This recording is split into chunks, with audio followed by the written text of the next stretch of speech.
Hi everyone, I'm Linda Reimer, one of the librarians at the Southeast DeMen County Library. Welcome to Library Connections, our weekly readers, viewers, and listeners advisory videocast, and it's a short one. Enjoy. Library Connections number 6, hosted by SSCL librarian Linda Reimer. This videocast is being recorded on Thursday, June 11th, 2020. Jumping right in with our New York Times fiction bestsellers for the week. These are the top 5 books on the New York Times fiction bestseller list. And excitingly enough, 4 of them are new this week, and that always is cool. At number 1, we've got The Vanishing Half by Britt Bennett. The lives of twin sisters who run away from a southern black community at age 16 diverge as one returns and the other takes on a different racial identity, but their fates intertwine. At number 2, The Guest List by Lucy Foley. A wedding between a TV star and a magazine publisher on an island off the coast of Ireland turns deadly. At number 3, Where the Crawdads Sing by Delilah Owens. In a quiet town on the North Carolina coast, back in 1969, a young woman who survived alone in the marsh becomes a murder suspect. At number 4, The Ties That Bind by Emily Giffen.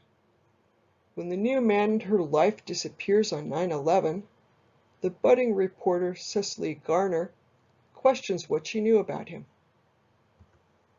And at number 5, the new Nora Roberts, Hideaway.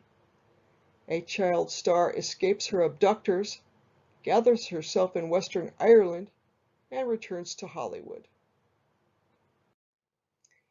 And moving on to the top 5 nonfiction bestsellers for the week, and these all fall under the umbrella of Black Lives Matter, which I think is notable. In all the years I've been looking at the New York Times bestseller lists on a weekly basis, I have never seen all 5 books on the nonfiction bestseller list be on the same subject as these are. So here they are. At number 1, White Fragility by Robin DiAngelo. Historical and cultural analysis on what causes defensive moves by white people and how this inhibits cross-racial dialogue. At number 2, So You Want to Talk About Race by Ijeoma Oluo.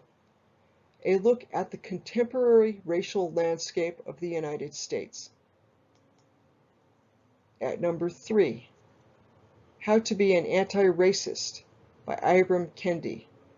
A primer for creating a more just and equitable society through identifying and opposing racism.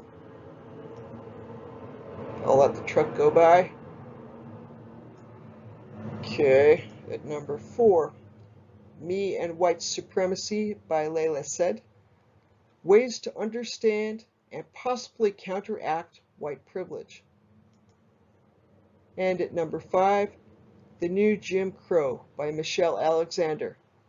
A law professor takes aim at the war on drugs, mass incarceration, and their impact on black men. And moving on to our critically acclaimed books of the week, this week I've got 2. The first is called Riviera Gold. It's a novel by Laurie R. King, and it's the latest entry in the long-running and very popular series that features Mary Russell and Sherlock Holmes. So here's the review. Mary Russell, still reeling from revelations about former landlady Mrs. Hudson's criminal past in the previous book of the series, The Murder of Mary Russell, travels to Monaco to check on the woman she thought she knew well. Holmes needs reassurance that Mrs. Hudson's still on the straight and narrow. When the corpse of a young man is discovered in Hudson's home, and her involvement with criminal types comes to light, it seems that Clarissa Hudson is up to her former tricks. Or is it all a frame for something much more sinister? Russell and Holmes continue romping with the artists of the Lost Generation, moving from Cole Porter in Venice, in the book Island of the Mad, to Pablo Picasso and F. Scott Fitzgerald on the Riviera. The artist's colony and name-dropping of its now famous denizens form the backdrop to a case that combines the high life of the 1920s with the knowledge that war will return. All of this wrapped up in a case that mixes Holmes and Hudson's past with skullduggery in the present. Verdict: followers of the series will enjoy King's delightful new entry, while first-time readers will love the setting and the twists of the mystery. And the review is by Marlene Harris for Library Journal. And moving on to our second critically acclaimed book of the week. This one too is a novel, and I created this part of the video cast before the New York Times bestseller list came out on Thursday, so I didn't know this book was going to be on that list. But here it is, The Vanishing Half, a novel by Britt Bennett. Bennett explores a Louisiana family's navigation of race from the Jim Crow era through the 1980s in this impressive work. Twins Desiree and Stella were born and raised in Mallard, Louisiana, the slave-born founder of which imagined a town with each generation lighter than the one before. In the early 1940s, when the twins are little, they witness their father's lynching, and as they come of age, they harbor ambitions to get out. Desiree, the more headstrong sister, leads Stella to New Orleans when they are 16 years old, and after a few months, the quiet, studious Stella, who once dreamt of enrolling in college, disappears.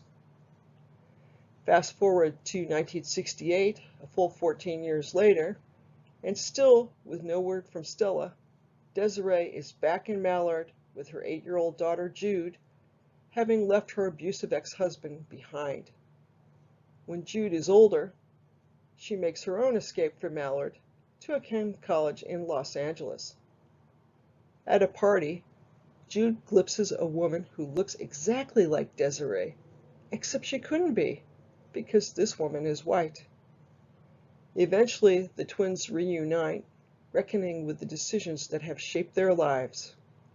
Effortlessly switching between the voices of Desiree, Stella, and their daughters, Bennett renders her characters and their struggles with great compassion and explores the complicated state of mind that Stella finds herself in while passing for white.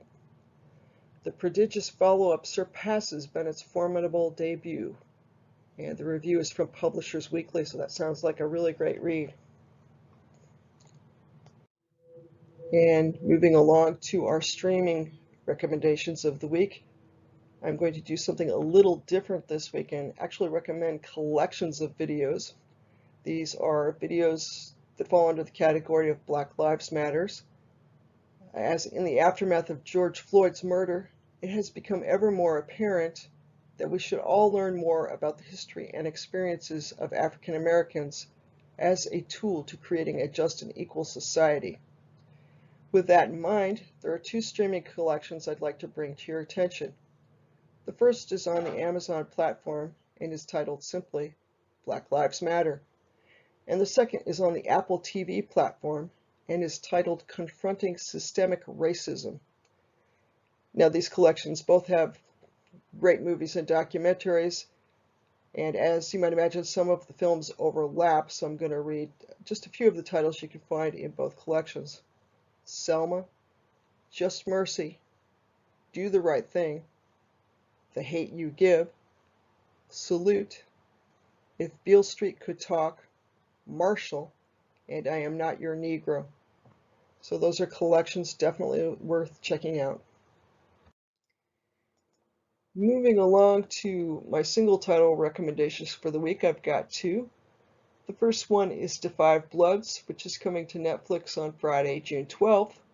Directed by Spike Lee, To Five Bloods features a terrific cast, including Clark Peters, Delroy Lindo, Isaiah Whitlock Jr., and Chadwick Boseman.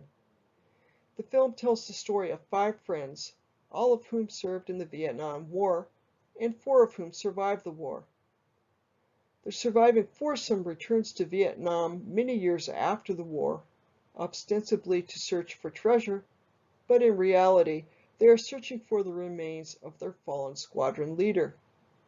While they are searching, they are also grappling with their memories of the war and working on coming to terms with both those memories and the legacy of the war. And the final streaming recommendation for the week is the movie Knives Out, also coming to Amazon Prime Video on Friday, June 12th. Knives Out is a contemporary Agatha Christie-style mystery with a great cast, including Daniel Craig, Jamie Lee Curtis, Don Johnson, and Chris Evans.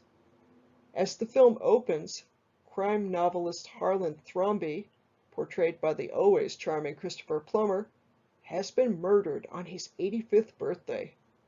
Detective Benoit Blanc is called to the scene to investigate, and it soon becomes apparent that every single one of the murdered author's children and grandchildren had a reason to kill him. But who did it? Thus unfolds a delightfully immersive movie that you'll thoroughly enjoy. And on a final streaming note, a quick blast from the past note, I've got recommendations for two movies that you've probably seen before. At least I think most of us have. They are both classics at this point. And the first one is E.T. It's available now on Netflix. And the second is Dirty Dancing, and it is available now on Amazon Prime Video. I'm going to briefly read what they're about for anyone who might be watching or listening who isn't familiar with the films or hasn't seen them. E.T. is set in the early 1980s and stars Henry Thomas and Drew Barrymore. E.T. is the story of a boy named Elliot and his new friend, a stranded extraterrestrial named, you got it, E.T. Dirty Dancing is set in the early 1960s and stars Patrick Swayze and Jennifer Grey. The film tells the story of Frances Houseman, who is spending the summer with her family at a Catskills resort and meets and falls for the resort camp dance instructor, Johnny Castle. I want to say Johnny Carlisle, but it's Johnny Castle. These are fun movies. They have a hopeful core to them. They have an upbeat ending, and that just seems like something that we could use a little bit of right now in our interesting times that we're living in. So, E.T. and Dirty Dancing. And moving on to the audiobook recommendations of the week. I've got two. The first one is science fiction, and I will relay the fact that if you've had quite enough of news about anybody being ill and the coronavirus, skip this one. But if you're a science fiction fan, this particular book, audiobook, is a science fiction yarn, but it's really more of a character study with a core of hopefulness. It's called A Beginning at the End by Mike Chen. It's read by Emily Wu Zeller. The book opens on a world where more than 70% of humans have died due to a highly contagious disease. The survivors include three acquaintances: Maura Gorman, a former pop star now trying to live off the grid; Rob Donnelly, a single parent trying hard to keep his daughter from being taken by the government; and Krista Deal, a sort of combo consultant counselor who assists people in learning to live in the aftermath of the tragic pandemic. The three struggle in the new world, begin to rely on each other and grow closer, becoming first family and later friends. And that last bit should be the other way around, becoming first friends and later family. It's a hopeful book. And moving on to our second audiobook recommendation of the week. This one is nonfiction. It's called Prophetic City, Houston on the Cusp of a Changing America, written by Stephen Kleinberg and read by Danny Campbell. With a diversifying economy and large numbers of both highly skilled technical jobs in engineering and medicine, and low-skilled minimum wage jobs in construction, restaurant work, and personal services, Houston has become a magnet for the new, divergent streams of immigration that are transforming America in the 21st century. And thanks to an annual systemic survey conducted over the past 38 years, the ongoing changes in attitude, beliefs, and life experiences have been measured and studied, creating a compelling, data-driven map of the challenges and opportunities that are facing Houston and the rest of the country. In Prophetic City, we'll meet some of the new Americans, including a family who moved to Houston from Mexico in the early 1980s and is still trying to find work that pays more than a poverty wage. There's a young man born to highly educated Indian parents in an affluent Houston suburb who grows up to become a doctor in the world's largest medical complex, as well as a white man who struggles with being prematurely pushed out of the workforce when his company downsizes. This timely and groundbreaking book tracks the progress of an American city like never before. Houston is at the center of the rapid changes that have redefined the nature of American society itself in the new century. Houston is where, for better or worse, we can see the American future emerging. So if you want to give your mind a workout, check out Prophetic City. And on to the odd duck recommendations of the week. And this week I only have one. My recommendation for this week is a computer game. It's called Echelon Book 1. This is a role-playing game and it's available for free. Echelon is set in the medieval world of Echelon. The game features a huge map for your character to walk about and discover new, magical, and mysterious things while fulfilling quests and trying to figure out who you are, as that is a mystery to be solved. Along the way, you pick up a giant magical gemstone called a crux, and what that is and why it is important is another mystery to be solved. Echelon Book 1 was first released more than 10 years ago and can now be downloaded for free from the Steam Games site. That's Steam Games site, not Stream. I'm stuck on streaming videos, so Steam, like, steam-powered engine. If you've never played the game, Echelon, it offers hours upon hours of entertainment and has two sequels, Echelon Book 2 and Echelon Book 3. I've had great fun playing all three games over the years and recommend you give Book 1 a try. To download Echelon Book 1, go to store.steampowered.com, enter a search in the search box for Echelon, and a list of titles should display as seen in the photo at left. Click on the Play Game option, seen in the green in the photo on the right, and you'll be prompted to create a free Steam account and then be able to download the game, an icon for which will then appear on your desktop. And that's it. You'll be able to jump in and play. And here are the cute cat photos for this week. I'm going to go clockwise from the top left-hand corner. We see Jules and Piper taking a nap there together. And then in the top right-hand corner, we see my trio looking out the big picture window, one of their favorite spots. That's Jules, Winston, and Piper. And the bottom photo shows my two kitties who wouldn't let me make the bed that day because they got right up there and wanted to have a nap. But of course they're awake. That's Piper and Winston, just looking cute. If you have questions about this weekly videocast, please send an email to me, reimerl@stls.org, and I will get back to you. Here are some library resources you can access from home. I'm not going to read all of this, but basically it's the website, the digital catalog for eBooks and audiobooks, and the reference desk online forum.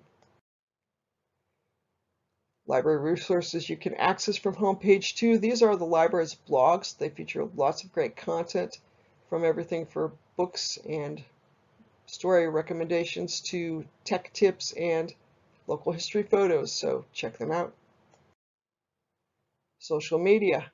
Just a weekly reminder, you can connect with the library and post questions via social media. The library has pages on Facebook, Twitter, YouTube, and Instagram. In relation, each video in this series is available on demand via the library's YouTube page, after it has been shown on Facebook. Here are the references of the week. You can pause the video and take a look at these if you'd like to. More references for the week. And finally, the tech tip of the week. Hey everyone, welcome to the tech tip of the week. And this week I'm going to talk briefly about how you resize tiles, also known as apps, on your Windows 10 Start menu. So this is the modern Start menu on a Windows 10 computer. And to get there, you either tap the Windows flag key on your keyboard or the little Windows flag here, which has the same symbol on it. So we left click that, and here's the Windows Start menu. And maybe I should talk just a minute about how you pin things, because you have a list on the left here, an alphabetical list of the software on your computer, and on the right, these are apps that are pinned, so you've placed them here so that you can easily access them. I use Microsoft Office a lot, so as you see, I've got PowerPoint, Publisher, Word here. Libby is the library's desktop software for reading eBooks. So these are apps that I have pinned, and to do that, you simply find an app that you want to have on your Start menu, and we'll pick the Amazon Music, and you right click on it, and it says Pin to Start, and that's what we want to do, so I'll pin that to Start. And you'll notice that's way down at the bottom. If I wanted the Amazon Music app up towards the top, I would put my cursor right over the top of it, press down and hold my left mouse button. So you're going to press down and hold your left mouse button, and then simply go up with move your mouse so that the arrow goes up, and release when you're where you want to put it. So that's how you pin apps. Now to resize them, again, you click on an app like the weather app here. It's kind of small. You left click and you have a menu.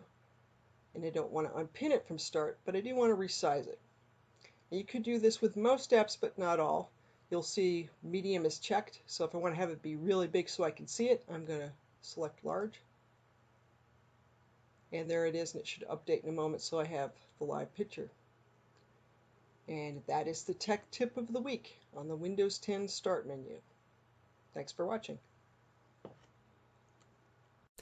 And that's it for this week, folks. See you next week with another edition of Library Connections. Be well.